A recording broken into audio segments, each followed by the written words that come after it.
ഓൺകോപ്ലാസ്റ്റിക്സ് എന്ന് പറയുന്ന ക്യാൻസർ എടുത്ത് കളയുകയും അതിൻ്റെ കൂടെ ആ ബ്രസ്റ്റ് നമ്മൾ റീഷേപ്പ് ചെയ്യുകയും ആ രൂപം മെയിൻറ്റെയിൻ ചെയ്യാൻ. ചിലപ്പോൾ അത് കുറച്ചും കൂടെ ചെറുതായിരിക്കും, ചെറിയ വ്യത്യാസങ്ങൾ വരും. നമ്മളിപ്പോൾ ഹോളിവുഡ് ബ്രസ്റ്റ് ഉണ്ടാക്കാനല്ല ആഗ്രഹിക്കുന്നത്, പക്ഷെ അതിനൊരു സാമാന്യം അക്സെപ്റ്റബിൾ ഷേപ്പ് വരുത്താൻ. ഏതൊക്കെയാണ് കോമൺ ആയിട്ട് കാണുന്ന ബ്രസ്റ്റ് ക്യാൻസർ എന്ന് പറയാൻ പറ്റുമോ? ബ്രസ്റ്റ് ക്യാൻസർ ഒരു അംബ്രല്ലയാണ്, പലതരം ഉണ്ട്. അതൊന്നിൽ പാലുണ്ടാക്കുന്ന ഗ്ലാൻഡിൽ നിന്നും വരാം, അല്ലെങ്കിൽ അത് പാല് നിപ്പിളിലേക്ക് കൊണ്ടുപോകുന്ന ആ ട്യൂബിൽ നിന്നും വരാം. ഒരാൾക്ക് കുട്ടികളില്ലെങ്കിൽ അവരുടെ ചിന്ത, അയ്യോ ഈ ട്രീറ്റ്മെൻ്റ് എല്ലാം കഴിയുമ്പോൾ എനിക്കിനി പിള്ളേരുണ്ടാകാൻ പറ്റുമോ? വേറെ ചിലരുടെ ചിന്ത, എൻ്റെ ദൈവമേ ഞാൻ മാത്രമേ ഉള്ളൂ മക്കളെ നോക്കാനും മോർഗേജ് അടയ്ക്കാനും, എനിക്ക് ജോലി ചെയ്യാൻ പറ്റുമോ? വളരെ ഭയാനകമാണോ കേൾവിക്കാരായ ഞങ്ങൾ സ്ത്രീകൾക്ക് ഇതിൻ്റെ സൈഡ് ഇഫക്ട്സ്? അത് ഒന്ന് ഞങ്ങൾക്ക് ചെറുതായിട്ടൊന്ന് എക്സ്പ്ലെയിൻ ചെയ്തു തരാമോ? അതൊരു നല്ല ചോദ്യമാണ്.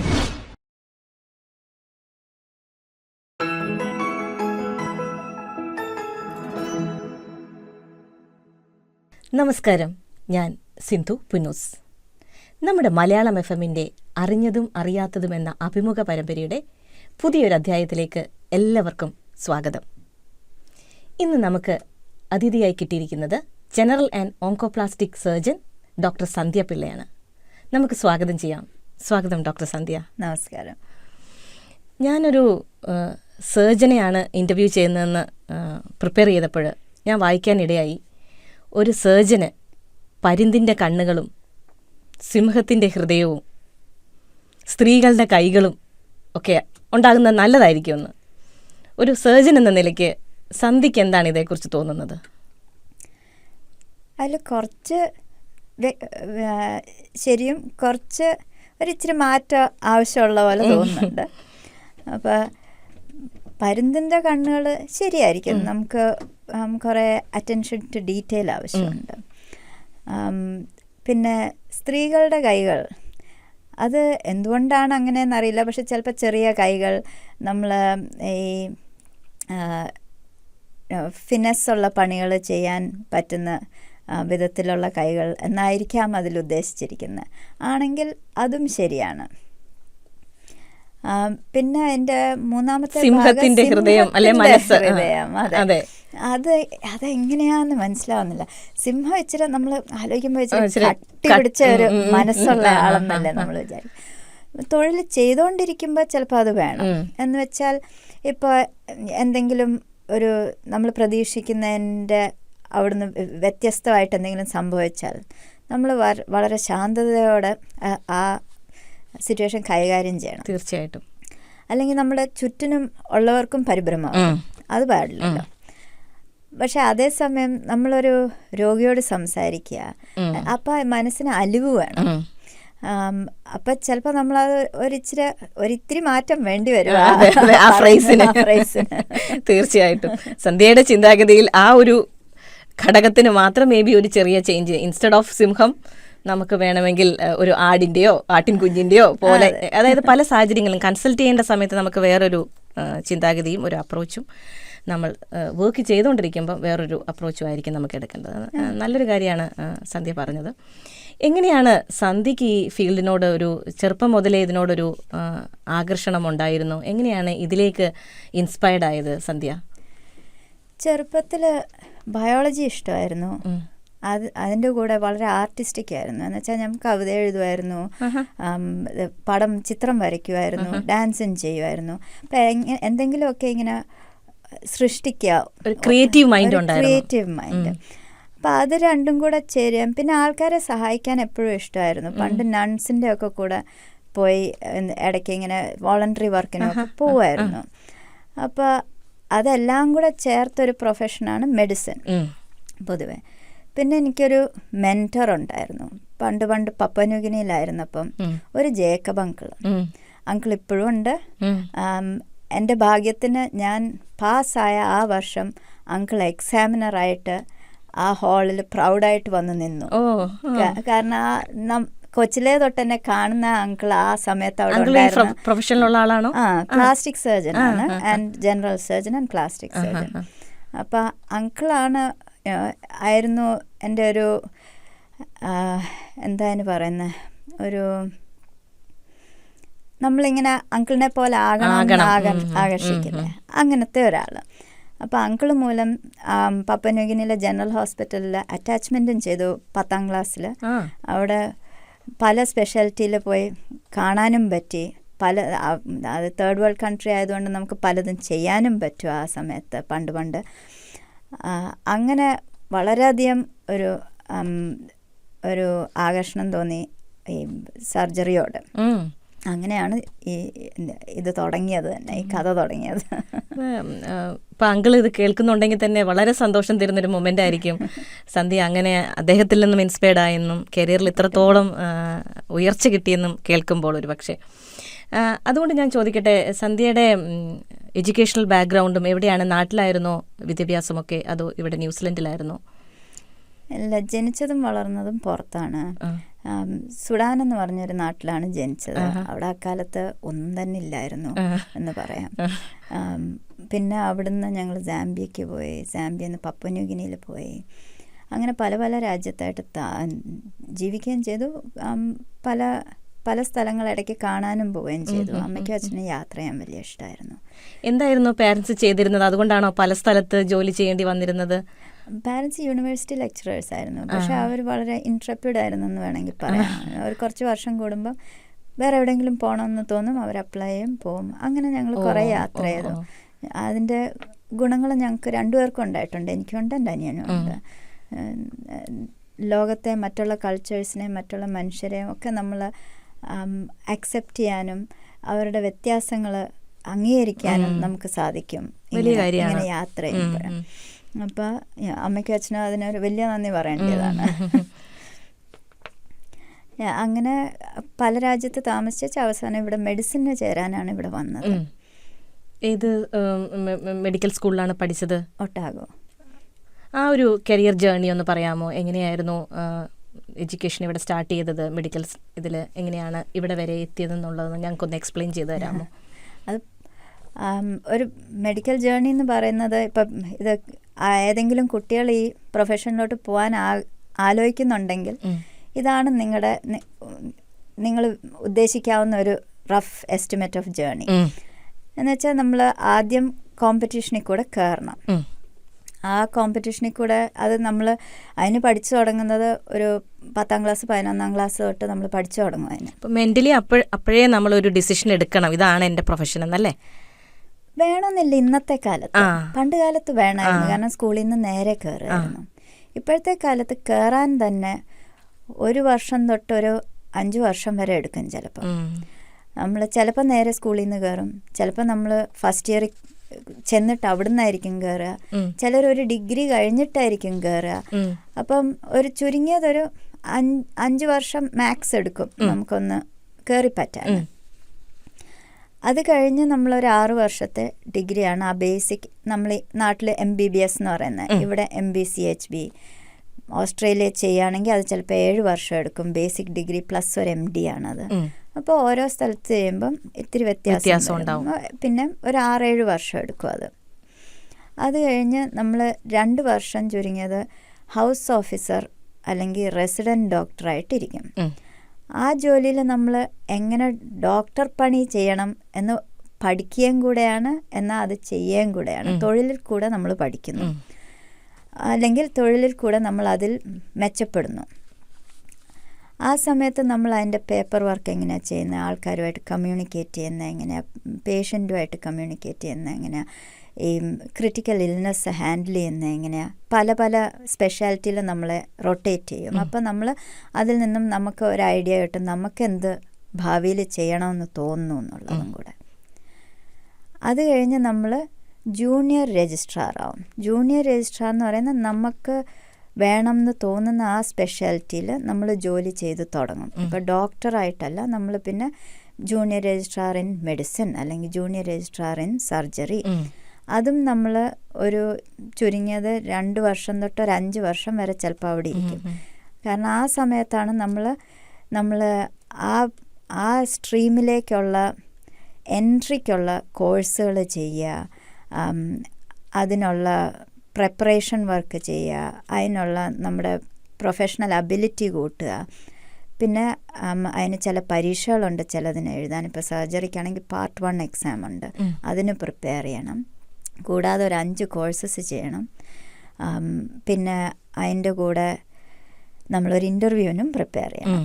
അതിൻ്റെ കൂടെ നമ്മൾ ഇൻ്റർവ്യൂവിന് കയറി പറ്റണമെങ്കിൽ നമ്മുടെ CV സ്ട്രോങ് ആയിരിക്കണം. അപ്പോൾ CVക്ക് നമ്മൾ റിസർച്ച് ചെയ്യണം, അതിൻ്റെ കൂടെ നല്ല റെഫറൻസസ് കാണണം. അപ്പോൾ ഇതെല്ലാം ഒപ്പിച്ചേച്ച് വേണം നമ്മൾ അപ്ലൈ ചെയ്യാനായിട്ട്. അത്രയും നേരം നമ്മൾ ജൂനിയർ രജിസ്ട്രാറാണ്. അന്നേരം നമ്മൾ അത്രയും സർജറി ചെയ്യത്തില്ല. കൂടുതലും നമ്മൾ മറ്റുള്ള സോഫ്റ്റ് സ്കിൽസൊക്കെ പഠിക്കുകയാണ്. എന്ന് വെച്ചാൽ ആൾക്കാരുമായിട്ട് എങ്ങനെ ഇടപെടും, GP ഫോണിൽ വിളിച്ചാൽ അതെങ്ങനെ നമ്മൾ പ്രയോറിറ്റൈസ് ചെയ്യും, അങ്ങനത്തെയൊക്കെ സ്കില്ലുകളാണ് കൂടുതലും പഠിക്കുന്നത്. കുറച്ചൊക്കെ നമ്മൾ ഓപ്പറേഷൻ തിയേറ്ററിലും പോകും, പക്ഷെ കൂടുതലും ഇങ്ങനത്തെ കാര്യങ്ങളാണ്. ഇത്ര അവേഴ്സ് സോഫ്റ്റ് സ്കിൽ ഡെവലപ്മെൻറ്റ്, ഇത്ര അവേഴ്സ് ഡോക്ടേഴ്സിൻ്റെ കൂടെ, അങ്ങനെയൊക്കെ കരിക്കുലത്തിൽ ഒരു സെറ്റ് അവേഴ്സ് പറയുന്നുണ്ടോ? നമ്മൾ ജൂനിയർ രജിസ്ട്രാർ ആകുമ്പോൾ നമുക്കൊരു കരിക്കുലം ഇല്ല. അത് ഹൗസ് ഓഫീസർ ഇയേഴ്സും ജൂനിയർ രജിസ്ട്രാർ ഇയേഴ്സും എന്ന് പറയുന്നത് ഈ ജോലിയിൽ നമ്മൾ ജോലി ചെയ്തുകൊണ്ട് പഠിക്കുന്ന സ്കില്ലുകളാണ്. അത് കഴിഞ്ഞ് നമ്മൾ ട്രെയിനിങ് കയറി കഴിയുമ്പം അതിനൊരു വളരെ പ്രിസ്ക്രൈബ്ഡ് കരിക്കുലമുണ്ട്. പക്ഷെ അപ്പോഴത്തേക്കും നമ്മൾ ഈ സോഫ്റ്റ് സ്കിൽസ് അങ്ങനത്തെയൊക്കെ നേടിക്കഴിഞ്ഞിരിക്കുന്നു. ഇതിനിപ്പം നമ്മുടെ ടെക്നിക്കൽ സ്കിൽസും നമ്മുടെ നോളജ് ബേസിൻ്റെ ആഴം കൂട്ടാൻ വേണ്ടിയുള്ള സമയമാണ് നമ്മുടെ സീനിയർ രജിസ്ട്രാർ ഇയേഴ്സ്. അത് ചില സ്പെഷ്യാലിറ്റിക്ക് 5 വർഷമാണ്, ചില സ്പെഷ്യാലിറ്റിക്ക് 6, ചില സ്പെഷ്യാലിറ്റിക്ക് 7. അപ്പം അത് കഴിയുമ്പോഴത്തേക്കും നമ്മൾ പിന്നെയും ഒരു എക്സിറ്റ് എക്സാം ഉണ്ട്. ആരോട് ചോദിച്ചാലും, ഏത് സ്പെഷ്യലിസ്റ്റിനോട് ചോദിച്ചാലും അവർക്കിപ്പോൾ 50 വയസ്സായി 70 വയസ്സായാലും അവർ പറയും that was the worst exam of my life. ജീവിതത്തിൽ ഏറ്റവും ഭയന്നിരുന്ന ഒരു പരീക്ഷയായിരുന്നു അത്. അതെന്തുകൊണ്ടാണ്? അതെനിക്കൊന്ന് നമുക്ക് വേണ്ടിയ depth and breadth of knowledge ഭയങ്കരമാണ്. പക്ഷെ അത് കൂടാതെ വേറൊരു കാര്യമുണ്ട്. ആ സമയം എത്തുമ്പോഴത്തേക്കും പലർക്കും കുടുംബമുണ്ട്, മോർഗേജ് ഉണ്ട്, പിള്ളേരുണ്ട്. ഒരു 2 വർഷമെങ്കിലും നമ്മൾ ഓൾമോസ്റ്റ് ഇവരെ എല്ലാവരെയും നമ്മുടെ ജീവിതത്തിൽ നിന്ന് ഒഴിവാക്കിയാണ് നമ്മളതിന് പഠിക്കുക. വൈകിട്ട് വന്നാൽ നേരെ പോയിരുന്ന് പഠിക്കുകയാണ്. പിള്ളേരുണ്ടെങ്കിൽ അവരൊരു സൈഡിൽ വളരും. ഞാനും ഇപ്പോഴും ഓർക്കുന്നു, മോൻ വന്നിട്ട് ഞങ്ങളുടെ സൂം സെഷനായിരുന്നു. ഞങ്ങൾ 3-4 പേര് ഗ്രൂപ്പ് സ്റ്റഡി, പക്ഷെ സൂമിൽ കൂടെ. ബാക്കിയെല്ലാം ആമ്പിള്ളേരെ, ഞാൻ മാത്രമേ ഉള്ളായിരുന്നു ആ ഗ്രൂപ്പിൽ പെൺകുട്ടി. അമ്മയും അച്ഛനും ഉണ്ട്, അതുകൊണ്ട് മോളെ അവർ നോക്കണുണ്ടായിരുന്നു. എന്നാലും ഇവന് അമ്മയുടെ സ്നേഹം വേണ്ടിയതിന് അവൻ വൈകിട്ട് പറയും, ഞാൻ അമ്മയുടെ മടിയിലൊന്ന് അമ്മയ്ക്ക് ഗുഡ് നൈറ്റ് പറയാൻ പോവാന്നും പറഞ്ഞ് അവൻ വന്നിട്ട് മടി കിടന്നിട്ട് ആ സെഷൻ മുഴുവൻ അവിടെ അങ്ങ് ഉറങ്ങും ആശാന്. അതായിരുന്നു അവൻ്റെ പരിപാടി. അപ്പോൾ നമ്മളെപ്പോഴും എനിക്ക് തോന്നുന്ന ഏറ്റവും കൂടുതൽ എല്ലാവർക്കും ഇത് ഇങ്ങനൊരു ഓൾമോസ്റ്റ് ട്രോമാറ്റിക് എക്സ്പീരിയൻസ് ആവുന്നത് നമ്മൾ വീണ്ടും നമ്മുടെ കുടുംബത്തിനെ ആ 2 വർഷത്തെ പ്രയാസങ്ങളിൽ കൂടെ കടത്തരുതല്ലോ എന്നുള്ള ആ ഒരു വിചാരമാണ് നമുക്കെപ്പോഴും. സോ അതാണ് ജേർണി. പക്ഷെ അത് കഴിയുമ്പം, അത്രയും കഴിഞ്ഞ് കഴിയുമ്പം, സോ എൻ്റെ കാര്യത്തിൽ പറഞ്ഞാൽ അത്രയും ട്രെയിനിങ് കഴിഞ്ഞപ്പോൾ ജനറൽ സർജനായി. പിന്നെ ഇനി നമുക്ക് ഓൺകോപ്ലാസ്റ്റിക് ബ്രസ്റ്റ് സർജറി ഓർ വേറെ ഏത് സ്പെഷ്യാലിറ്റി അല്ല, അതിൽ നമുക്ക് സബ് സ്പെഷ്യലൈസ് ചെയ്യണമെങ്കിൽ വീണ്ടും ഒരു 2 തൊട്ട് 3 വർഷം പോസ്റ്റ് ഫെലോഷിപ്പ് ട്രെയിനിങ് ചെയ്യണം. ഞാൻ അതിൻ്റെ കൂടെ ഒരു മാസ്റ്റേഴ്സും ചെയ്തു ഓൺകോപ്ലാസ്റ്റിക്സിൽ ഇതിനോടൊപ്പം തന്നെ. അതിൻ്റെയോടൊപ്പം അത് യൂണിവേഴ്സിറ്റി ഡിഗ്രി, മറ്റേ post fellowship training again on the job training ആണ്. അപ്പോൾ അത് രണ്ടും കൂടെ കമ്പൈൻ ചെയ്യണം, അതിൻ്റെ തിയററ്റിക്കൽ കമ്പോണൻറ്റും പ്രാക്ടിക്കൽ കമ്പോണൻറ്റും. അങ്ങനെയാണ് ഒരാൾ ഒരു 15 തൊട്ട് 20 വർഷം എടുത്താണ് മെഡിസിനെ പറ്റി ആലോചിച്ച് തുടങ്ങിയിട്ട് അത് തീർത്തൊരു സ്പെഷ്യലിസ്റ്റ് ആവുന്നത്. ഒരു ലോങ് ജേണിയാണ്. പക്ഷെ സ്ത്രീകൾക്ക് ചിലപ്പോൾ അത് കുറച്ചും കൂടെ നീണ്ടെന്നും വരാം. എന്ന് വെച്ചാൽ നമ്മൾ അതിനിടയ്ക്ക് പിള്ളേരുണ്ടാവും, നമുക്ക് ടൈം ഓഫ് വരും, പല റെസ്പോൺസിബിലിറ്റീസ് വരും. പുതിയ കാലമാണെന്ന് പറഞ്ഞാലും ശരി, woman still has more responsibilities. അപ്പം എന്നാലും അത്രയും കഴിഞ്ഞാലും it is A very rewarding profession. നമുക്ക് ഒത്തിരി ജോബ് സാറ്റിസ്ഫാക്ഷൻ തരും ഈ ജോലി. നമുക്കത് അങ്ങനത്തെ കാര്യങ്ങൾ ഇഷ്ടമാണെങ്കിൽ അതെ, അവരവർ ചോസൺ ഫീൽഡാണ്. അപ്പം അത് അവർക്ക് നാച്ചുറലി സന്തോഷം തരുന്ന ഒരു സിറ്റുവേഷനാണത്. ഞാൻ സന്ധ്യയെ കേട്ടപ്പോൾ സന്ധ്യ പറഞ്ഞിരുന്നു കൂടെ പഠിച്ചവരിൽ സന്ധ്യ ഒരാളെ ഉണ്ടായിരുന്നുള്ളൂ, ഗേൾ സ്റ്റുഡൻ്റ് എന്ന് പറയുന്നു. അതുകൊണ്ട് തന്നെ സർജൻസിൽ സ്ത്രീകൾ ഫീമെയിൽ ഡോക്ടേഴ്സ് പെർസെൻറ്റേജ് കുറവായിട്ട് എനിക്ക് തോന്നിയിട്ടുണ്ട്. സന്ധ്യയ്ക്ക് അങ്ങനെ തോന്നിയിട്ടുണ്ടോ? മാറുന്നു ആ കാലം. എന്നെക്കാളും മുന്നേ ഉണ്ടായിരുന്ന ഗ്രൂപ്പിൽ സ്ത്രീകൾ വളരെ അപൂർവമായിരുന്നു. ഞങ്ങളുടെ സമയം വന്നപ്പോൾ ചില സ്പെഷ്യാലിറ്റീസ് ഓൾറെഡി 50-50 ആയി. പക്ഷേ ചില സ്പെഷ്യാലിറ്റീസ് അത്ര ആയിട്ടില്ലായിരുന്നു. ഇപ്പോഴും അതെ, ഓർത്തോപീഡിക് സർജറി അങ്ങനത്തെ ഒക്കെ നോക്കിയാൽ ഇപ്പോഴും മെയിൽ ഡോമിനേറ്റഡ് ആണ്. പക്ഷേ ജനറൽ സർജറിയിൽ കഴിഞ്ഞ ദിവസം ഞങ്ങളിങ്ങനെ രാവിലെ ഒരു ഹാൻഡ് ഓവർ പ്രോസസ്സ് ഉണ്ട്. അവിടെ ഇരുന്ന് നോക്കിയപ്പം ആ മെയിൻ ടേബിളിൽ രജിസ്ട്രാഴ്സിൻ്റെ ഇടയിൽ 2 ആണുങ്ങളെ ഉള്ളായിരുന്നു. ഓഹോ, ബാക്കി എല്ലാവരും പെണ്ണുങ്ങളായിരുന്നു. അപ്പം എൻ്റെ പെൺ കൊളീഗിനോട് തന്നെ ഞാൻ പറഞ്ഞു, this is amazing, this is an amazing day. So ആ ട്രെൻഡ് മാറുന്നു. പ്രത്യേകിച്ചും ജനറൽ സർജറിയിൽ ആ ട്രെൻഡ് മാറുന്നുണ്ട്, നല്ലപോലെ മാറുന്നുണ്ട്. ആൻഡ് ബ്രസ്റ്റ് സർജറിയിൽ വളരെയധികം മാറുന്നുണ്ട്. ഐ തിങ്ക് ഞങ്ങളുടെ department probably in the next couple of decades will be for the breast surgeryക്ക് സ്ത്രീകളായിരിക്കും മുന്നോട്ട് കൂടുതൽ വരുന്നുണ്ടെന്ന്. നമ്മളെ കേൾക്കുന്ന ലിസണേഴ്സിന് വേണ്ടി ഞാൻ ചോദിക്കുകയാണ്. സന്ധ്യ ജനറൽ ആൻഡ് ബ്രസ്റ്റ് ഓങ്കോപ്ലാസ്റ്റിക് സർജനാണ്. എന്താണ് ഓങ്കോപ്ലാസ്റ്റിക് സർജൻ എന്ന് പറയുമ്പോൾ ഞങ്ങൾക്കൊന്ന് മനസ്സിലാക്കി തരാമോ? അത് ഇപ്പം നമ്മൾ ഒരു ബ്രസ്റ്റ് ക്യാൻസർ ഉണ്ടെങ്കിൽ അത് എടുത്ത് മാറ്റണം. അത് മാറ്റുമ്പം ചിലപ്പോൾ നമ്മൾ ഹോൾ ബ്രസ്റ്റ് എടുത്ത് മാറ്റണം. പക്ഷേ കൂടുതലും നമ്മളിപ്പം നമുക്ക് ആ സ്ഥാനം അവിടെ വെച്ചേക്കാവോ എന്നുള്ള ഒരു ആഗ്രഹമുണ്ട് ആൾക്കാർക്ക്. കാരണം അവനവനുള്ളതിനേക്കാളും ഭേദം വേറൊന്നുമില്ല. കറക്റ്റ്, എങ്ങനെ റീപ്ലേസ് ചെയ്താലും. അപ്പോൾ ഓൺകോപ്ലാസ്റ്റിക്സ് എന്ന് പറയുന്ന ക്യാൻസർ എടുത്ത് കളയുകയും അതിൻ്റെ കൂടെ ആ ബ്രസ്റ്റ് നമ്മൾ റീഷേപ്പ് ചെയ്യാൻ, ആ രൂപം മെയിൻറ്റെയിൻ ചെയ്യാൻ. ചിലപ്പോൾ അത് കുറച്ചും കൂടെ ചെറുതായിരിക്കും, ചെറിയ വ്യത്യാസങ്ങൾ വരും. നമ്മളിപ്പോൾ ഹോളിവുഡ് ബ്രസ്റ്റ് ഉണ്ടാക്കാനല്ല ആഗ്രഹിക്കുന്നത്, പക്ഷെ അതിനൊരു സാമാന്യം അക്സെപ്റ്റബിൾ ഷേപ്പ് വരുത്താൻ. അതാണ് ഓൺകോപ്ലാസ്റ്റിക്സിൻ്റെ റോള്. അപ്പോൾ കൂടുതലും പാർഷ്യൽ ബ്രസ്റ്റ് റീകൺസ്ട്രക്ഷനാണത്. കുറച്ചെടുത്തേച്ച് ആ ഭാഗം എങ്ങനെ നമ്മൾ റീകൺസ്ട്രക്ട് ചെയ്യും. ചില സമയത്ത് അത് ഹോൾ ബ്രസ്റ്റും ആകാം. അതാണ് ഓൺകോപ്ലാസ്റ്റിക്സിൻ്റെ ഇത്. അത് മനസ്സിലായത് നന്നായി. ഈ ഒരു ബ്രസ്റ്റ് ക്യാൻസറിൽ കൂടെ സർവൈവ് ചെയ്ത ഒരാൾക്ക് അവരുടെ ഒരു ദൈനംദിന ജീവിതം നല്ല രീതിയിൽ കൊണ്ടു നടക്കാൻ ഉപകരിക്കാവുന്ന ഒരു ട്രീറ്റ്മെൻറ്റാണ് ഓങ്കോപ്ലാസ്റ്റി കൊണ്ട് ഉദ്ദേശിക്കുന്നത്. അതിൻ്റെ കൂടെ ഞാൻ ചോദിക്കട്ടെ സന്ധ്യ, മുൻകാലങ്ങളെ അപേക്ഷിച്ച് മുൻകാലങ്ങളിൽ ഇപ്പോൾ ഒരു ബ്രസ്റ്റ് ക്യാൻസർ വന്നു കഴിഞ്ഞാൽ ഓങ്കോപ്ലാസ്റ്റി എന്നുള്ള ഒരു ട്രീറ്റ്മെൻറ്റ് അത്രത്തോളം ഫ്രീക്വൻ്റ്ലി ഉപയോഗിച്ചിട്ടുണ്ടായിരുന്നില്ല എന്ന് എനിക്ക് തോന്നുന്നു. എങ്ങനെയാണ്, എല്ലാ ബ്രസ്റ്റ് ക്യാൻസർ കഴിഞ്ഞവർക്കും ഓങ്കോപ്ലാസ്റ്റി ചെയ്യണോ അതോ എങ്ങനെയാണ് അതിൻ്റെ ഒരു ശതമാനം? മിക്കവാറും ഉള്ളവർക്ക് ഓങ്കോപ്ലാസ്റ്റിക്സ് ആവശ്യമില്ല. ഒരു 20-30% ആൾക്കാർക്ക് മതി അത്. കാരണം പല ട്രീറ്റ്മെൻറ്റ്സ് ഉണ്ട്. പണ്ട് കാലത്തെന്ന് വെച്ചാൽ 1800s ഒരേ ഒരു ട്രീറ്റ്മെൻറ്റ് ഉള്ളായിരുന്നു ബ്രസ്റ്റ് ക്യാൻസറിന്. ബ്രസ്റ്റ് മുഴുവൻ എടുക്കുക, വലിയൊരു സർജറി ആയിരുന്നു. പലരും സർവൈവ് ചെയ്യത്തില്ലായിരുന്നു. അത് വേറെ ട്രീറ്റ്മെൻറ്റ്സ് ഒന്നും ഇല്ലായിരുന്നു. എന്ന് വെച്ചാൽ കീമോതെറപ്പി, റേഡിയോതെറപ്പി, ഇങ്ങനത്തെ ടാർഗറ്റഡ് തെറപ്പീസ് അതൊന്നും ഇല്ലായിരുന്നു അന്ന് കാലത്ത്.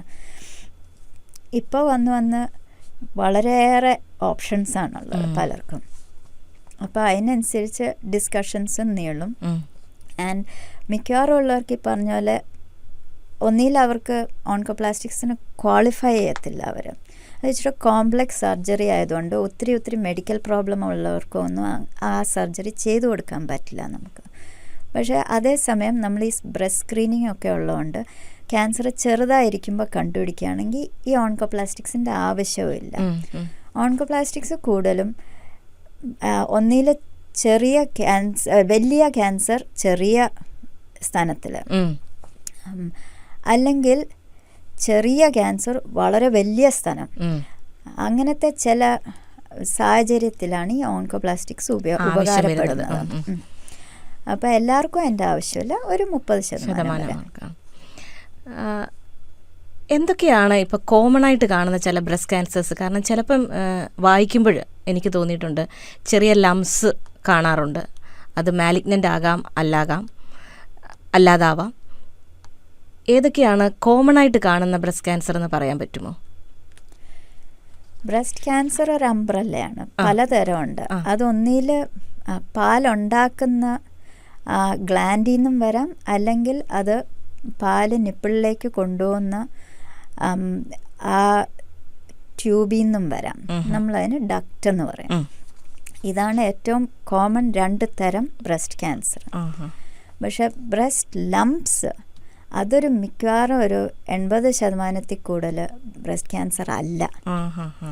പക്ഷെ എന്നാൽ നമ്മളിൽ ഒരു മുഴ നമ്മൾ കണ്ടാൽ അത് ഒരു 2 ആഴ്ചക്കകം പോയിട്ടില്ലെങ്കിൽ അതുകൊണ്ട് കാണിക്കണം, അത് നമ്മൾ പരിശോധിക്കണം, അതിന് ഇമേജിങ്ങും ചെയ്യണം, അതെന്താണെന്നറിയണം.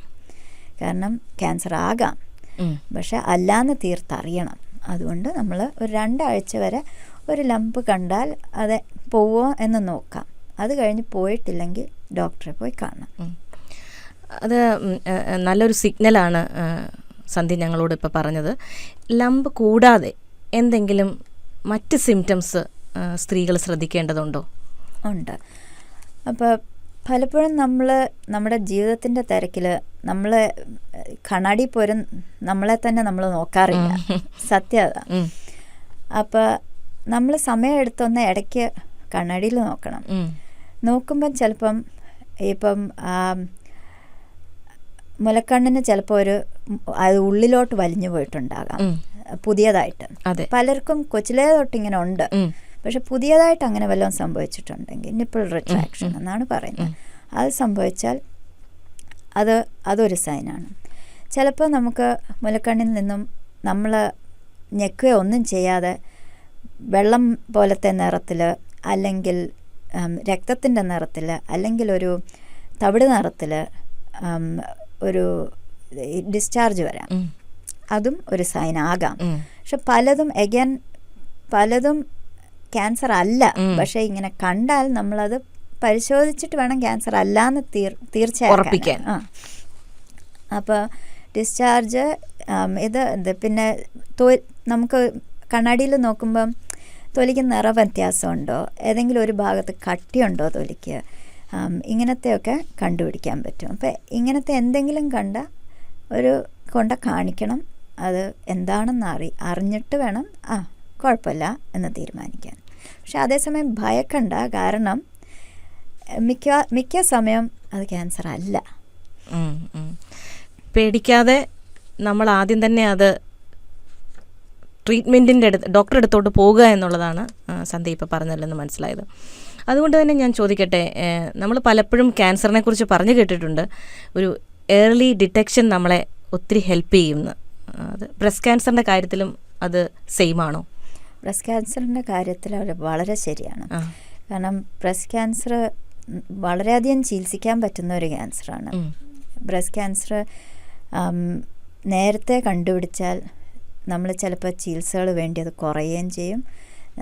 നേരത്തെ കണ്ടുപിടിച്ചാൽ അത് ചെറുതായിരിക്കും, അപ്പോൾ വേണ്ടിയ സർജറിയും ചെറുതായിരിക്കും കമ്പാരിറ്റീവ്ലി. പിന്നെ നമുക്ക് നമ്മുടെ ജീവിതത്തിൻ്റെ ആ ദൈർഘ്യത്തിനും അത് പ്രശ്നമില്ലാതാക്കും. എന്നുവെച്ചാൽ നമ്മുടെ സർവൈവലിന് കുഴപ്പമില്ലാതെ വരും. അപ്പം ഈ ബെനിഫിറ്റ്സൊക്കെ ഉണ്ട് നേരത്തെ കണ്ടുപിടിച്ചാൽ. അതിൻ്റെ ഒരു വലിയ ഭാഗമാണ് സ്ക്രീനിങ്ങിന് പോവുക എന്ന് പറയുന്നത്. അപ്പോൾ പല പുതിയ ഇമിഗ്രൻസിനും ഈ രാജ്യത്തൊരു സ്ക്രീനിങ് പ്രോഗ്രാം ഉണ്ട് ബ്രസ്റ്റിനെന്ന് അറിയില്ല. ഇത് എങ്ങനെയാണെന്ന് വെച്ചാൽ നമുക്ക് യാതൊരു സിംറ്റംസും ഇല്ല, യാതൊന്നുമില്ല, പക്ഷെ നമ്മൾ 45 വയസ്സ് കടന്നിരിക്കുന്നു. അപ്പം 45-നും 69-നും ഇടയ്ക്കുള്ള സ്ത്രീകൾ എല്ലാ 2 വർഷവും മാമോഗ്രാം എന്ന് പറയുന്ന ഒരു തരം എക്സ്റേ ചെയ്തിരിക്കണം. അതിൽ നമ്മൾ വളരെ ചെറിയ ബ്രസ്റ്റ് ക്യാൻസർ ഒരു 2 മില്ലിമീറ്റർ വരെ ഉള്ളത് കണ്ടുപിടിക്കാൻ പറ്റും. അതേസമയം നമ്മൾ ആ സെയിം സാധനം നമുക്കൊരു മുഴയായിട്ട് വരുന്നവരെ കണ്ടുപിടിക്കാനിരുന്നാൽ അപ്പോഴത്തേക്ക് അതൊരു മിനിമം 2 സെൻറ്റിമീറ്ററിൻ്റെ മേളിലായിരിക്കും. അപ്പോൾ ആ സൈസിൽ അത് നമുക്ക് കൂടുതൽ ദ്രോഹം ചെയ്യും, നമുക്ക് കൂടുതൽ ട്രീറ്റ്മെൻറ്റ്സ് വേണ്ടി വരും. അപ്പോൾ അതിനേക്കാളും ഭേദം എല്ലാ 2 വർഷം കൂടുമ്പോൾ സ്ക്രീനിങ്ങിന് പോയാൽ അത് ചെറുതായിരിക്കുമ്പോൾ കാണാൻ പറ്റും. അതാ മുളയിലെ നുള്ളിക്കളയാൻ പറ്റുമെന്നുള്ള ആ ഒരു ഇതുണ്ട്. ആ സ്ക്രീനിങ് ഏജ് ഇപ്പോൾ പതുക്കെ കൂട്ടാനും പോവുകയാണ് അവർ. സർക്കാർ ഈ വർഷം അവസാനം തൊട്ട് അത് ഒരു ഒരു 74 വരെ പതുക്കെ കൂട്ടാനിരിക്കുകയാണ്. കാരണം നമ്മുടെ ഏറ്റവും വലിയ റിസ്ക് ഫാക്ടർ നമ്മൾ സ്ത്രീ ആണെന്നുള്ളതും നമുക്ക് പ്രായമാവുന്നു എന്നുള്ളതും കൂടെയാണ്. മാത്രമല്ല ഇപ്പോൾ ആൾക്കാർ കുറേ കൂടെ നാൾ ജീവിച്ചിരിക്കുന്നു, ഹെൽത്തി ആയിട്ട് ജീവിച്ചിരിക്കുന്നു. അപ്പോൾ ആരോഗ്യം ഉള്ളതുകൊണ്ട് നമ്മളെ ചെറിയ ചെറിയ കാര്യങ്ങൾ നേരത്തെ ഡയഗ്നോസ് ചെയ്യുന്ന ഇപ്പോഴും ഉപയോഗമുണ്ട് നമ്മൾ പ്രായമായാലും. സോ സ്ക്രീനിങ് ഏജ് അതുകൊണ്ട് പതുക്കെ എക്സ്റ്റെൻഡ് ചെയ്യുന്നു. അപ്പോൾ നമ്മളെ കേൾക്കുന്ന സ്ത്രീകളോട് നമുക്ക് പറയാനുള്ള ഒരു മെസ്സേജ്, മുടങ്ങാതെ നമുക്ക് ഗവൺമെൻറ് തന്നിരിക്കുന്നതും അല്ലാത്തതുമായിട്ടുള്ള മാമോഗ്രാം എന്ന ടെസ്റ്റെങ്കിലും എത്രയും പെട്ടെന്ന് ചെയ്യുക. എത്രയും നേരത്തെ ഇത് കണ്ടുപിടിച്ചിട്ട് എത്രയും നേരത്തെ അതിൻ്റെ ഡോക്ടറെ കാണുക, അല്ലെങ്കിൽ ട്രീറ്റ്മെൻറ്റിന് പോകുന്നതാണ് ഏറ്റവും നല്ലൊരു മെത്തേഡ്. അത് കഴിഞ്ഞ് ഇപ്പോൾ ദൗർഭാഗ്യവശാൽ നമ്മൾക്കിത് ഉണ്ടെന്ന് കണ്ടുപിടിച്ചതിന് ശേഷമാണ് GP വഴിയും ഒക്കെ സന്ധ്യയുടെ അടുത്ത് ഫർദർ ട്രീറ്റ്മെൻറ്റിനായിട്ട് എത്തുന്നു. ഒരു പേഷ്യൻ്റ് ഇതുമായിട്ട് വരുമ്പോൾ അവർ വളരെ ഒരു മാനസികമായി വളരെ ഒരു ദുർഘട മാനസികാവസ്ഥയിൽ പോയിക്കൊണ്ടിരിക്കുകയായിരിക്കും. അങ്ങനെയുള്ളവരെ സന്ധ്യ എങ്ങനെയാണ് അവരുമായിട്ടുള്ളൊരു ചലഞ്ചിങ് കോൺവെർസേഷൻ ആയിരിക്കുമോ? എങ്ങനെയാണ് അതിനെ ഹാൻഡിൽ ചെയ്യുന്നത് സന്ധ്യ ആസ് എ ഡോക്ടർ? അത് ഓരോ പേഷ്യൻറ്റിനെ കാണുമ്പോഴും വ്യത്യാസമുണ്ട്, ഓരോരുത്തരുടെ റിയാക്ഷനും വ്യത്യാസമുണ്ട്. ഞങ്ങളെപ്പോഴും പറയും ക്യാൻസർ ഒരു റോളർ കോസ്റ്റർ പോലെയാണ്. പല സമയങ്ങളിൽ ഒരു രോഗിക്ക് പല പല റിയാക്ഷനായിരിക്കും. ചിലർക്ക് ആദ്യം സങ്കടമായിരിക്കും, ചിലർക്ക് ആദ്യം ദേഷ്യമായിരിക്കും. കണ്ടാത്തൊന്നും നമ്മളോട് ആ ദേഷ്യമൊന്നും, പക്ഷെ അല്ല, അവരുടെ ഉള്ളിലുള്ള ആ ഫ്രസ്ട്രേഷനാണ്. അപ്പം നമ്മളത് ആദ്യം നമുക്ക് ആ ഇൻഫർമേഷൻ, ആ വിവരം അവർക്ക് ഡെലിവർ ചെയ്യണം. കഴിയുന്നതും എത്ര സോഫ്റ്റായിട്ട് ഡെലിവറി ആവോ അത് ചെയ്യണം. പക്ഷേ ആ വിവരം അവർക്ക് കറക്റ്റായിട്ട് എത്തിച്ചിരിക്കണം. എന്ന് വെച്ചാൽ അത് ക്യാൻസർ ആണെന്നുള്ളത് അവർ മനസ്സിലാക്കിയിരിക്കണം. പിന്നെ നമ്മൾ അവർക്കും സമയം കൊടുക്കണം. അവർക്ക് എന്ത് തോന്നുന്നു, അവർക്ക് എന്ത് ചോദിക്കണം, അവർക്ക് എന്തറിയണം, ഇതൊക്കെ പറയാനുള്ള ഒരവസരം. അത് കഴിഞ്ഞ് ആ സംഭാഷണത്തിൽ നിന്നും നമുക്ക് മനസ്സിലാക്കാം അവരെങ്ങനെ ചിന്തിക്കുന്നു, അവരെ എന്തൊക്കെ ഭയങ്ങളാണ് അലട്ടുന്നത്. അതൊക്കെ നമ്മളെങ്ങനെ ഒന്ന് ആ ഭയങ്ങൾ കുറയ്ക്കാൻ നമ്മൾ എന്ത് ചെയ്തു പറഞ്ഞാൽ അവർക്കൊരു ആശ്വാസം തോന്നും എന്നുള്ളത്. പിന്നെ അവരുടെ ഓരോരുത്തരുടെയും സാഹചര്യം വ്യത്യാസമാണ്. ഇപ്പോൾ ഒരാൾക്ക് കുട്ടികളില്ലെങ്കിൽ അവരുടെ ചിന്ത, അയ്യോ ഈ ട്രീറ്റ്മെൻ്റ് എല്ലാം കഴിയുമ്പോൾ എനിക്കിനി പിള്ളേരുണ്ടാകാൻ പറ്റുമോ. വേറെ ചിലരുടെ ചിന്ത, എൻ്റെ ദൈവമേ ഞാൻ മാത്രമേ ഉള്ളൂ മക്കളെ നോക്കാനും മോർഗേജ് അടയ്ക്കാനും, എനിക്ക് ജോലി ചെയ്യാൻ പറ്റുമോ. ഇങ്ങനെ പലർക്കും പല തരം ഭീതികളാണ്. അതെ, വ്യത്യസ്തമായ സാഹചര്യങ്ങളാണ്. അതും നമ്മൾ മനസ്സിലാക്കിയെടുക്കണം. എന്നിട്ട് വേണം രോഗിയായിട്ട് ഒന്നിച്ച് നമ്മൾ അവർക്ക് വർക്ക് ചെയ്യുന്ന ഒരു ട്രീറ്റ്മെൻറ്റ് പ്ലാനിലെത്താൻ. ഇപ്പം ചിലർക്കാണെങ്കിൽ മോഡേൺ മെഡിസിൻ വേണ്ട, വെസ്റ്റേൺ മെഡിസിനോട് എതിർപ്പ്. ഞാനിത് കുറേ കാണാറുണ്ട് കൗണ്ടീസിൽ. കാരണം അവിടെ വളരെ ഡൈവേഴ്സായിട്ടുള്ള ഒരു എത്നിക് പോപ്പുലേഷനാണ്. അപ്പോൾ പലപ്പോഴും ഒരു കൺസൾട്ടേഷനിൽ ഇതെല്ലാം ചെയ്യാൻ പറ്റില്ല. ആദ്യം ഒരു ഇൻട്രൊഡക്ഷൻ, ഇതാണെന്നുള്ളതും ഞാൻ ആരാണെന്നുള്ളതും നിങ്ങളുടെ ടീം ആരാണെന്നുള്ളതും. പിന്നെ നമ്മൾ വീണ്ടും എല്ലാവരും കാണും, ഒന്നും കൂടെ കാണും, പിന്നെയും കാണും.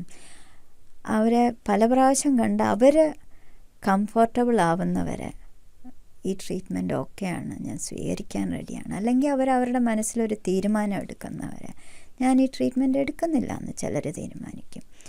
പക്ഷെ നമ്മൾ എല്ലാ ആംഗിളും അവർക്ക് പറഞ്ഞു കൊടുത്ത് അവരത് എല്ലാ ആംഗിളിൽ നിന്ന് അവരത് നോക്കിയിട്ടാണ് അവരൊരു തീരുമാനം എടുക്കുന്നതെന്ന് അറിയുന്നവരെ നമ്മൾ അവരെ കാണും. ആൻഡ് ഓപ്പൺ ഡോർ പോളിസി, അതായത് പിന്നീട് അവർക്ക് ചിലപ്പം തോന്നും, അയ്യോ ഇപ്പം ഇനി എനിക്ക് വേണം, ആക്ച്വലി എനിക്ക് തിരിച്ചു പോയി ഈ ആവന്യൂവും കൂടെ ഒന്നും കൂടെ ഒന്ന് സ്വീകരിക്കണം എന്ന് തോന്നിയാൽ തിരിച്ചു വരാൻ അവർക്ക് തോന്നണം. അങ്ങനെ നമ്മൾ അങ്ങനെ കോൺവെർസേഷൻ വിട്ടു നിർത്തണം. അങ്ങനെയാണ് ഒരു ട്രീറ്റ്മെൻറ്റ് പ്ലാനിലേക്ക് ഒരു മ്യൂച്വൽ എഗ്രിമെൻറ്റിൻ്റെ പുറത്താണ് എത്തുന്നത്. സന്ധ്യ ഇപ്പോൾ പറഞ്ഞിരുന്നു ഡിഫറെൻ്റ് എത്തിനിസിറ്റി ഉള്ളവരായിരിക്കും സന്ധ്യയുടെ അടുത്ത് എത്തുന്നത്. ഞാൻ ചോദിക്കട്ടെ, ഈ പ്രായത്തിൽ ഇപ്പോൾ ഒരു വ്യത്യാസം വന്നിട്ടുണ്ടോ ബ്രസ്റ്റ് ക്യാൻസർ ഫേസ് ചെയ്യുന്നതിൽ? പണ്ട് എനിക്ക് തോന്നുന്നു ഒരു 50 വയസ്സിന് മുകളിലുള്ള സ്ത്രീകളിലാണെങ്കിൽ, ഇന്ന് കഴിഞ്ഞ ദിവസം ഒരു സ്പീച്ച് കേട്ടപ്പോൾ ഞാൻ കേട്ടു 18 വയസ്സ് മുതലുള്ള സ്ത്രീകളിൽ ഇത് കാണുന്നു. അങ്ങനെ എന്തെങ്കിലും സന്ധ്യയുടെ എക്സ്പീരിയൻസിൽ സന്ധ്യയ്ക്ക് തോന്നിയിട്ടുണ്ടോ? അതൊരു വളരെ ഇൻട്രസ്റ്റിംഗ് ക്വസ്റ്റ്യൻ ആണ്. അത് കറൻ്റ്ലി ഇച്ചിരി ടോപ്പിക്കലുമാണ്. അപ്പോൾ കോളറെക്ടൽ ക്യാൻസറിന് ഒരു പേപ്പർ ഇറങ്ങിയിട്ടുണ്ട്. അതിൽ പറയുന്നുണ്ട് പ്രായം കുറയുന്നതായിട്ട് കാണുന്നു എന്ന്. ബ്രസ്റ്റ് ക്യാൻസറിന് ഇപ്പോഴും അവർ പറയുന്ന സിമിലർ ആണെന്നുള്ളതാണ് പണ്ടുമായിട്ട്. പക്ഷേ അധികം പേപ്പറുകളില്ല ഇതിനെപ്പറ്റി. എൻ്റെ ഒരു മെഡിക്കൽ സ്റ്റുഡൻറ്റ് ഇപ്പോൾ അതിൻ്റെ ഒരു റിസർച്ച് ചെയ്യാൻ തുടങ്ങിയിട്ടുണ്ട്. സോ ഹോപ്പ്ഫുള്ളി നമുക്ക് കുറച്ച് മാസത്തിനുള്ളിൽ ഒരു ആൻസർ കിട്ടുമായിരിക്കും എന്ന് വിചാരിക്കുന്നു. ഇപ്പോൾ റിസർച്ചിനെ കുറിച്ചും സന്ധ്യ ഇപ്പം ടച്ച് ചെയ്തതുകൊണ്ട് ചോദിക്കുകയാണ്. ഈ ഒരു ഫീൽഡിൽ വളരെയധികം റിസർച്ചുകളും മെഡിക്കൽ ട്രീറ്റ്മെൻറ്റ്സും അഡ്വാൻസ് ചെയ്ത ഒരു മേഖലയാണെന്നാണ് എനിക്ക് വായിച്ചപ്പോൾ മനസ്സിലായത്. സന്ധ്യ ഇങ്ങനെയുള്ള ഏതെങ്കിലും റിസർച്ചിലോ ഫൈൻഡിങ്സിലോ ഇൻവോൾവ് ആയിട്ടുണ്ടോ? അല്ലെങ്കിൽ ഏത് ഒരു ഫൈൻഡിങ്ങിനാണ് സന്ധ്യയ്ക്ക് വളരെ ക്ലോസ് ടു ഹാർട്ടായിട്ട് തോന്നിയത് ഈ ഫീൽഡിൽ? അതിപ്പോൾ ഓരോ സ്റ്റേജ് വരുമ്പോഴും അല്ലെങ്കിൽ ഓരോ പേഷ്യൻറ്റിൻ്റെ കേസ് വരുമ്പോഴും വേറെ വേറെ റിസർച്ചുകളായിരിക്കും നമ്മളെ ഡിസിഷൻ മേക്കിങ്ങിന് ഹെൽപ്പ് ചെയ്യുന്നത്. ബ്രസ്റ്റ് ക്യാൻസറിൽ ഒരു ഗുണമുണ്ട്, ഇത് വളരെയധികം സ്റ്റഡി ചെയ്ത ഒരു ഫീൽഡാണ്. അത് വേൾഡ് വൈഡ് അതിന് വളരെ നല്ല പ്രോട്ടോക്കോൾസ് ഉള്ളതുമാണ്. ട്രീറ്റ്മെൻറ്റ് വളരെ യൂണിഫോമാണ്. അതുകൊണ്ട് ലോകത്ത് എവിടെ പോയാലും വളരെ സിമിലർ ട്രീറ്റ്മെൻറ്റാണ്. ആ ട്രീറ്റ്മെൻറ്റ് അവിടെ അവൈലബിൾ ആണെങ്കിൽ, ഇപ്പോൾ നമ്മൾ ആഫ്രിക്കയുടെ നടുക്കെങ്ങാനും പോയാൽ അവിടെ റേഡിയോ തെറപ്പി കാണത്തില്ല. അപ്പം നമുക്ക് എല്ലാ ഓപ്ഷൻസും കിട്ടത്തില്ല. പക്ഷേ ട്രീറ്റ്മെൻറ്റ് അവൈലബിൾ ആയിട്ടുള്ള സ്ഥലങ്ങളിലാണെങ്കിൽ നമുക്ക് പ്രോട്ടോക്കോൾസ് വളരെ സിമിലറാണ്. എനിക്ക് തോന്നുന്നു ഈ അടുത്ത കാലത്ത് ഏറ്റവും കൂടുതൽ ബ്രസ്റ്റ് ക്യാൻസറിൽ പുരോഗമനം ഉണ്ടായിരിക്കുന്നത് ഈ കീമോതെറപ്പി സർജറിക്ക് മുമ്പേ കൊടുക്കുന്നതിലാണ്. അതിപ്പോൾ ലോകത്തുണ്ടായിട്ടൊരു 10-20 വർഷത്തിൽ കൂടുതലായി. പക്ഷെ അത് ശരിക്കും അങ്ങോട്ട് അപ്ലൈ ചെയ്ത് ഉപയോഗിക്കാൻ തുടങ്ങിയത് ഈ കഴിഞ്ഞൊരു 10-15 വർഷത്തിനുള്ളിലാണ്. അതിൻ്റെ ആദ്യം അത് കൊടുത്തു തുടങ്ങിയത് ക്യാൻസർ ഓപ്പറേറ്റ് ചെയ്യാൻ വയ്യാത്തതുകൊണ്ടായിരുന്നു. എന്നുവെച്ചാൽ എന്ത് ചെയ്യും, ഇത് എടുത്തു കളയാൻ വയ്യ, എന്നാൽ പിന്നെ മരുന്ന് കൊടുത്തെങ്കിലും അതിങ്ങനെ ഒന്ന് നമുക്കൊന്ന് ഒരു ലെവലിൽ ഇരുത്താൻ കുറച്ച് നാളൊന്നും. പക്ഷെ അതിൽ കൂടെ കണ്ടുപിടിച്ചു ആക്ച്വലി ഇത് നമുക്ക് സൈസ് റെഡ്യൂസ് ചെയ്താൽ നമുക്ക് ഇപ്പം സ്ഥലം എടുത്ത് കളയേണ്ട സ്ഥിതിക്ക് പകരം നമുക്ക് ചിലപ്പം ബ്രസ്റ്റ് കൺസർവേഷൻ നടത്താം. ഈ ബ്രസ്റ്റ് നമുക്ക് വെച്ചേക്കാൻ പറ്റും. അപ്പോൾ അങ്ങനെ അത് നമ്മുടെ ട്രീറ്റ്മെൻറ്റ് രീതികൾ മാറ്റി തുടങ്ങി. അപ്പോൾ അതെനിക്ക് തോന്നുന്നൊരു വലിയ നേട്ടമായിരുന്നു ഈ കഴിഞ്ഞ 10-15 വർഷത്തിൽ. പിന്നെ ഇപ്പം ഇമ്മ്യൂണോതെറപ്പീസ് വന്നിരിക്കുന്നു, ടാർഗറ്റഡ് തെറപ്പീസ്. അത് ആൾക്കാർക്ക് കുറച്ച് സൈഡ് എഫക്ട്സ് കുറയ്ക്കുന്നു. എന്നാലും നമുക്ക് കീമോ ഇല്ലാതാകാൻ പറ്റുന്നില്ല ആ സാഹചര്യത്തിൽ. പക്ഷേ അത് കഴിഞ്ഞുള്ള സിറ്റുവേഷനിൽ അല്ലെങ്കിൽ ഇപ്പോൾ സ്പ്രെഡുള്ള മറ്റുള്ള അവയവങ്ങളിലോട്ട് സ്പ്രെഡുള്ള സിറ്റുവേഷനിൽ ഇത് കുറച്ചും കൂടെ ലൈഫ് സ്പാൻ കൊടുക്കുന്നു വിത്ത് ലെസ് സൈഡ് ഇഫക്ട്സ്. അങ്ങനത്തെ കുറച്ച് തെറപ്പീസ് ഇറങ്ങുന്നു. ഇപ്പോൾ ചില സ്റ്റഡീസ് നടത്തിക്കൊണ്ടിരിക്കുകയാണ് ഇത് കൊടുത്താൽ ബ്രസ്റ്റ് ക്യാൻസർ പ്രിവെൻറ്റ് ചെയ്യാൻ പറ്റുമോയെന്ന്. പക്ഷെ അത് വളരെ ഏർലി സ്റ്റേജിലാണ്. അതിപ്പോൾ നമുക്കെങ്ങും അപ്ലൈ ചെയ്യാനൊന്നും ആയിട്ടില്ല. അപ്പോൾ ഇങ്ങനത്തെ കുറേ റിസർച്ചുകൾ ഇപ്പോഴത്തെ ലേറ്റസ്റ്റ് ഇതിൽ ഇതൊക്കെയാണ് നടക്കുന്നുണ്ട്, ഹെൽപ്പ് ചെയ്യുന്നത്. പക്ഷേ ഇപ്പോഴത്തെ റിസർച്ചൊന്നും ഒരു ഇൻസ്റ്റിറ്റ്യൂഷനിൽ നിന്നല്ല വരിക. വളരെ വലിയ മൾട്ടി ഇൻസ്റ്റിറ്റ്യൂഷൻ, മൾട്ടി കൺട്രി സ്റ്റഡീസാണ് ഇതൊക്കെ. സന്ധ്യ ഇമ്മ്യൂണോതെറാപ്പിയെ കുറിച്ച് പറഞ്ഞു. എനിക്ക് തോന്നുന്നു അത് ഇത്തിരി പോപ്പുലർ ആയിട്ടുണ്ടോ? എന്താണ് ഇമ്മ്യൂണോതെറാപ്പി എന്ന് ഞങ്ങൾക്കൊന്ന് മനസ്സിലാക്കി തരാമോ? ഇത് എൻ്റെ ഫീൽഡ് ഓഫ് എക്സ്പെർട്ടീസ് അല്ല, അത് സാധാരണ ഒരു ഓൺകോളജിസ്റ്റാണ് പറഞ്ഞു തരേണ്ടത്. അപ്പോൾ ഇമ്മ്യൂണോതെറാപ്പി എന്ന് വെച്ചാൽ നമ്മുടെ ഇപ്പോൾ മരുന്ന് കൊടുത്ത് ക്യാൻസർ സെല്ലിനെ കൊല്ലുക മാത്രമല്ല, അതിൽ മരുന്ന് കൊടുത്ത് നമ്മുടെ ശരീരത്തിന് ക്യാൻസർ സെല്ലിനെ കൊല്ലാനായിട്ട് അതിന് കുറച്ചും കൂടെ ശക്തി കൊടുക്കുകയാണ്. അതാണ് ഇമ്മ്യൂണോതെറാപ്പി എന്ന് പറയുക. അപ്പോൾ ചെറിയൊരു വ്യത്യാസമുണ്ട് ആ ആംഗിളിന്. അതുകൂടാതെ ടാർഗറ്റഡ് തെറപ്പീസ് ഉണ്ട്. അതായത് കീമോതെറപ്പിയും ഒരു ഏജൻറ്റും കൂടെ കമ്പൈൻ ചെയ്ത് അതപ്പോൾ ക്യാൻസർ സെല്ലിനെ മാത്രമായിട്ട് ടാർഗറ്റ് ചെയ്യാൻ. അങ്ങനത്തെ തെറപ്പിയുടെ ഗുണം സൈഡ് ഇഫക്റ്റ് കുറയും. മറ്റേ ജനറൽ കീമോതെറപ്പി ആണെങ്കിൽ ക്യാൻസർ സെല്ലിനെ കൂടുതൽ ബാധിക്കും, പക്ഷേ എന്നാൽ മറ്റുള്ള സെല്ലുകളെയും അത് കുറച്ച് നശിപ്പിക്കും. അതാണ് നമുക്ക് ഈ സൈഡ് ഇഫക്ട്സിൻ്റെ കാരണം. അപ്പോൾ അത് ഇമ്മ്യൂണോതെറപ്പിയും ടാർഗറ്റഡ് തെറപ്പിയും തമ്മിലൊരു ചെറിയ വ്യത്യാസമുണ്ട്. അത് പക്ഷേ ഞാൻ പറഞ്ഞത് ഒരു ബേസിക് ലെവൽ. ഒരു മെഡിക്കൽ ഓൺകോളജിസ്റ്റ് ഉണ്ടെങ്കിൽ അവർ ഇച്ചിരി നന്നായിട്ട് അത് പറഞ്ഞ് മനസ്സിലായി. ഞങ്ങൾക്ക് സാധാരണക്കാരായി ഞങ്ങൾക്കൊന്ന് അതേക്കുറിച്ചൊരു ഹൈ ലെവൽ ഐഡിയ കിട്ടാൻ വേണ്ടിയിട്ട് ഞാൻ ചോദിച്ചു എന്നേ ഉള്ളൂ. പലതരം തെറാപ്പികളുണ്ട്, കീമോതെറാപ്പി ഉണ്ട്, റേഡിയേഷനുണ്ട്, അങ്ങനെ പലതിനെക്കുറിച്ച് ഇപ്പം നമ്മൾ പരാമർശിക്കുകയുണ്ടായി. ഇതോടൊപ്പം തന്നെ സൈഡ് ഇഫക്ട്സും പേഷ്യൻസിന് ഉണ്ടാകാം. സന്ധ്യ ഓങ്കോളജിസ്റ്റ് എന്നുള്ള രീതിയിലല്ല ചെയ്യുന്നത്, യു ആർ എ സർജൻ.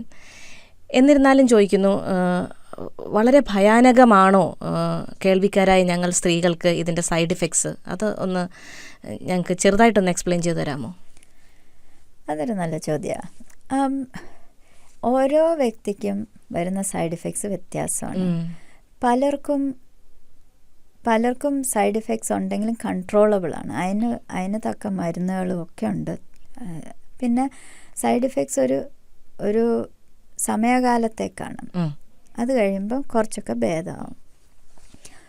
ഉണ്ട് ചിലത് കുറച്ചാൾ പോകുന്ന, പക്ഷെ അത് നമ്മളെ ഒത്തിരി വിഷമിപ്പിക്കത്തില്ല. ക്യാൻസർ വന്ന് അത് സ്പ്രെഡ് ചെയ്യുമ്പം അതിനും ഉണ്ട് എഫക്റ്റ്. അതിൽ നമുക്ക് വേദന ഉണ്ടാകാം, നമുക്ക് ഡിസ്ചാർജ് ഉണ്ടാകാം, വൂണ്ടുണ്ടാകാം, പല പ്രശ്നങ്ങളും ഉണ്ടാകാം. അപ്പം നമ്മൾ ഓരോരുത്തരുടെ സാഹചര്യത്തിൽ നമ്മൾ അത് ബാലൻസ് ചെയ്യണം. അപ്പോൾ തെറപ്പിയുടെ സൈഡ് ഇഫക്റ്റ് ആണോ അതോ രോഗത്തിൻ്റെ സൈഡ് ഇഫക്റ്റ് ആണോ ഏറ്റവും വഷളെന്ന് ആലോചിച്ചിട്ട് വേണം മുന്നോട്ട് പോകാൻ. തെറപ്പിയുടെ ഈ പറഞ്ഞ പോലെ പലതും റിവേഴ്സിബിളാണ്. അല്ലെങ്കിൽ തെറപ്പി കഴിയുമ്പോൾ കുറയും, അല്ലെങ്കിൽ നമ്മൾ അതിന് കൊടുക്കാനുള്ള മരുന്നുകളുണ്ട് അത് കൗണ്ടറാക്ട് ചെയ്യാൻ. അപ്പോൾ ഭയക്കരുത്, അതൊരു ജേണിയാണ്, സംശയമില്ലാത്ത കാര്യമാണ്. ആൻഡ് കഠിനമായ ഒരു യാത്ര തന്നെയാണ് നമ്മുടെ ക്യാൻസർ ജേണി. പക്ഷെ അത് കഴിയുമ്പം ക്യാൻസർ പോയി എന്നുള്ള ആ ഒരു ആശ്വാസം അത് ഓർമ്മയിൽ വെക്കുക ഇതിനിറങ്ങിത്തിരിക്കുമ്പോൾ. നല്ലൊരു മെസ്സേജാണ് സന്ധ്യ പറഞ്ഞത്. ഇത് പേഷ്യൻ്റ് ഇത് കഠിനമായ യാത്രയിൽ കൂടെയാണ് പോകുന്നത്. അപ്പോൾ ഞാൻ ചോദിക്കട്ടെ, ഈ പേഷ്യൻറ്റിൻ്റെ ഫാമിലി മെമ്പേഴ്സ്, ഫ്രണ്ട്സ്, ഒരു കമ്മ്യൂണിറ്റി എന്ന നിലയ്ക്ക് നമുക്ക് ഓരോരുത്തർക്കും ഞങ്ങൾക്ക് എന്ത് രീതിയിൽ ഞങ്ങൾക്ക് ഇങ്ങനെയുള്ളവരെ സപ്പോർട്ട് ചെയ്യാൻ പറ്റും?